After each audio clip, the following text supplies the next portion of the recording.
What's up, guys? This is Barrington. I'm here again with another collaboration with the Jumprope app. I've been getting a lot of messages recently asking questions about my workout routines. So I thought I'd take you through one of my favorite routines that I've been doing for about 10 years.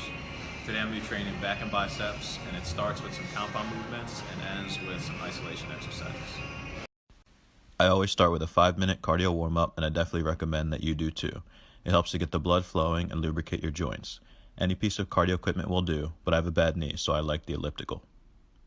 First up are pull-ups. If you do them to full hang, it helps to keep your back and shoulders flexible.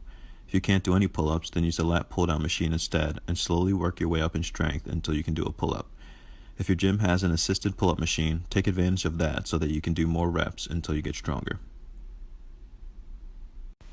Next, the seated cable row. For this exercise, use your legs for stability. Keep your back straight by puffing out your chest and keeping your chin up. Drive your elbows back while keeping them close to your torso. Pick a weight for this exercise that allows you to keep a straight and neutral back throughout the movement. Now, the one-arm dumbbell row. For the movement, keep your elbow close to your torso and pull the weight back towards your hip. Concentrate on flexing your lat muscle and keep your back straight throughout the movement, keeping your neck in line with the spine. Remember to repeat this on the other side for equal reps. Now we are moving on to our isolation exercises with the standing bicep curl. This exercise is pretty straightforward. I prefer to use a curly bar for the ergonomic advantage, but you can use a straight bar as well. The one thing to note is that you want to allow your arms to almost fully straighten at the bottom of the rep.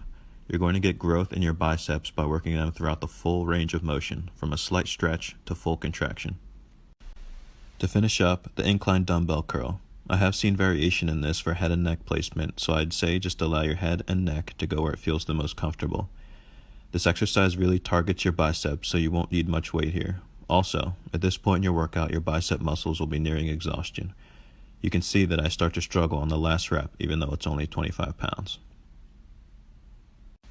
I finish every workout with a session of high-intensity interval training. It gets my heart rate up the fastest, and I can burn the most calories in a short period of time. I alternate between intervals of 1 minute on low level, low intensity, then I jack up the level and pump as hard as I can for 30 seconds. I alternate between high and low intensity for about 5 to 6 sets. This was just a shortened demo of what it looks like to switch from low to high and back down again. Alright, so that's really it. I like to keep it simple, and I found this combination of exercises really helps keep me strong, gives my physique a nice balance. If you have any questions or comments, let me know, and I'll try to answer them to the best of my ability. I'll see you next time.